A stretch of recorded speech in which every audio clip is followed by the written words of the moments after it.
نحمدہ و نصلی علی رسول الکریم اما بعد اعوذ باللہ من الشیطان الرجیم بسم اللہ الرحمن الرحیم ام حسب الذین اجترحوا السیئات ان نجعلہم کالذین آمنوا وعملوا الصالحات سواء محیاہم ومماتہم ساء ما یحکمون وخلق اللہ السماوات والارض بالحق ولتجزا كل نفس بما كسبت وهم لا يظلمون افرأيت من اتخذ إلهه هواه وأضله الله على علم وختم على سمعه وقلبه وجعل على بصره غشاوة ومن يهديه من بعد الله أفلا تذكرون قالوا ما هي إلا حياتنا الدنيا نموت ونحيا وما يهلكنا إلا الدهر وما لهم بذلك من علم إن هم إلا يظنون وإذا تتلى عليهم آياتنا بينات ما كان حجتهم إلا أن قالوا ائتوا بآبائنا إن كنتم صادقين قل الله يحييكم ثم يميتكم ثم يجمعكم إلى يوم القيامة لا ريب فيه ولكن أكثر الناس لا يعلمون۔ ابھی آپ نے سورہ جاثیہ کی آیت 21 سے 26 کی تلاوت سماعت فرمائی۔ ان آیتوں کا ترجمہ اور تفسیر اس طرح ہے: ام حسب الذین اجترحوا السیئات ان نجعلہم کالذین آمنوا وعملوا الصالحات سواء محیاہم ومماتہم ساء ما یحکمون۔ آیت 21: وخلق اللہ السماوات والارض بالحق ولتجزا کل نفس بما کسبت وهم لا یظلمون۔ آیت 22: افرأیت من اتخذ الہہ ہواہ وأضلہ اللہ علی علم وختم علی سمعہ وقلبہ وجعل علی بصرہ غشاوۃ ومن یہدیہ من بعد اللہ افلا تذکرون۔ آیت 23۔ ترجمہ: کیا برائی کرنے والوں نے یہ سمجھ لیا ہے کہ ہم انہیں ایمان و نیک عمل والوں جیسا کر دیں گے کہ ان کی زندگی اور موت ایک سی ہو جائے؟ یہ برا خیال کر رہے ہیں۔ اللہ نے زمین و آسمان عدل کے ساتھ پیدا کیے ہیں تاکہ ہر شخص کو اس کی کمائی کا پورا پورا بدلہ مل جائے اور لوگوں پر ظلم نہ کیا جائے۔ کیا آپ نے اسے بھی دیکھا جس نے خواہش کو اپنا معبود بنا لیا اور سمجھ بوجھ کے باوجود اللہ نے اسے راہ سے ہٹا دیا اور اس کے کان و دل پر مہر لگا دی اور اس کی آنکھ پر پردہ ڈال دیا؟ بھلا اللہ کے بعد ایسے شخص کو کون ہدایت پر لا سکتا ہے؟ کیا اب بھی تم نصیحت نہ مانو گے؟ یہ تھا ترجمہ سورہ جاثیہ کی آیت 21 سے 23 کا تفسیر۔ مومن و کافر برابر نہیں۔ آیت 21 یعنی مومن و کافر برابر نہیں ہے۔ سورہ حشر کی آیت 20 فرمایا جہنمی اور جنتی برابر نہیں ہیں۔ جنتی کامیاب ہے یعنی نیک و بد دنیا اور آخرت میں یکساں نہیں ہے۔ ایسا خیال کرنا اللہ کی ذات کے ساتھ اور اس کی صفت عدل کے ساتھ بدگمانی کرنا ہے۔ یزید بن مرثد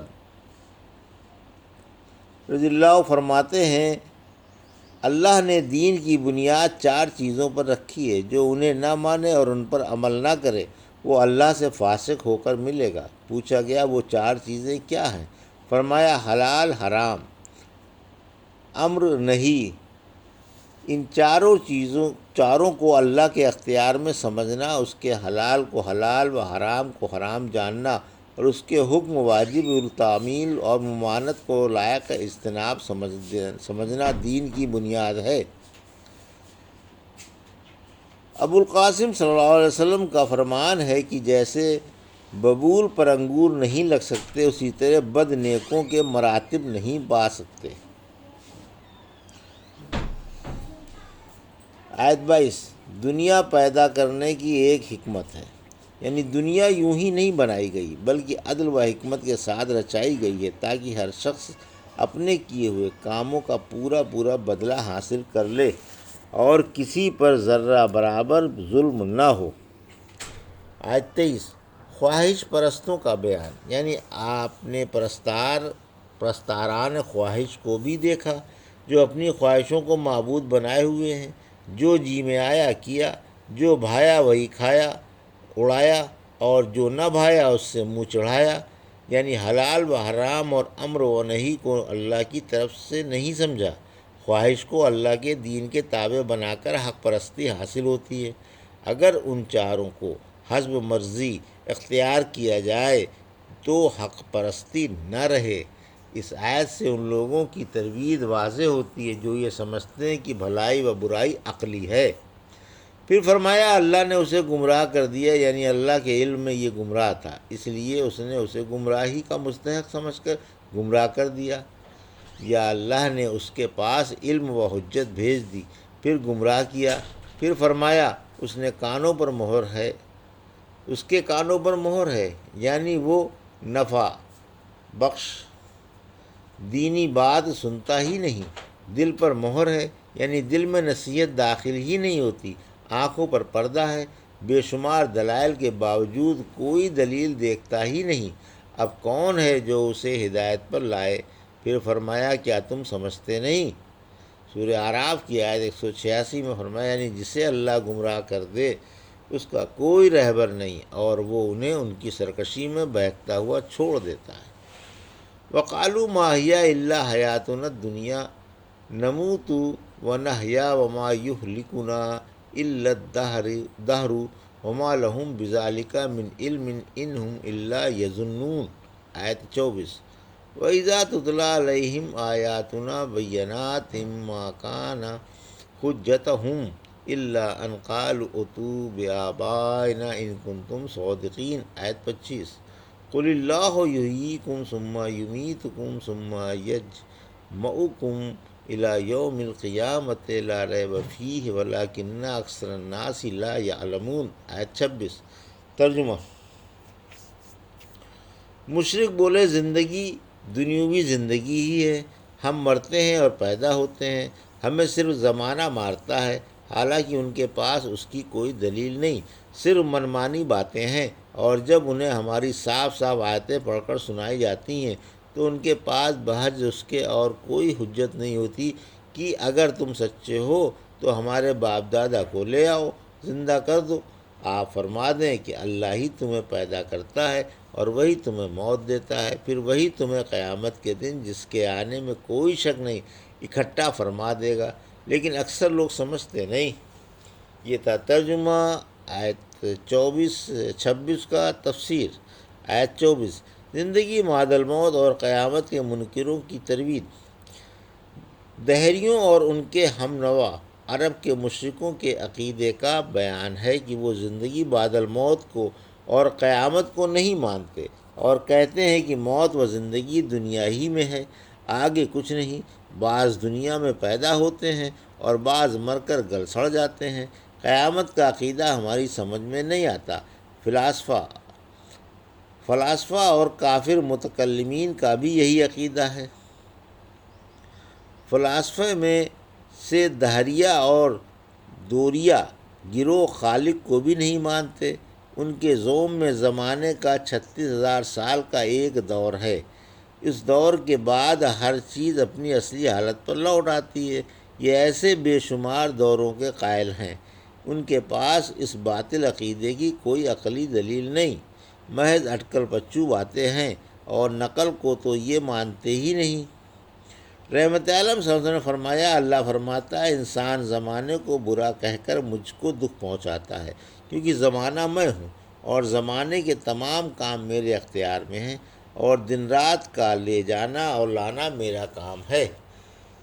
آیت 25، مشرکوں کے پاس دلائل قیامت کا کوئی جواب نہیں، یعنی جب انہیں قیامت اور زندگی بعد الموت کی صاف اور روشن دلیلیں دی جاتی ہیں تو ان سے ان کا کوئی جواب نہیں بن پڑتا۔ زیادہ سے زیادہ یہ کہہ دیتے ہیں کہ اچھا اگر تم سچے ہو تو ہمارے بزرگوں میں سے کسی کو زندہ کر کے دکھا دو۔ آیت 26، زندگی بعد الموت کی ایک مسکت دلیل، یعنی تم خود اپنی آنکھوں سے روزانہ بہت سے بچے پیدا ہوتے ہوئے اور بہت سے لوگ مرتے ہوئے دیکھ رہے ہو۔ تم خود کہاں تھے اور تمہارا اب سے 100 سال پہلے کہاں وجود تھا؟ پھر اللہ نے تم کو اپنی قدرت سے پیدا کر دیا اور وہی تمہیں ایک مقررہ وقت پر مار ڈالتا ہے۔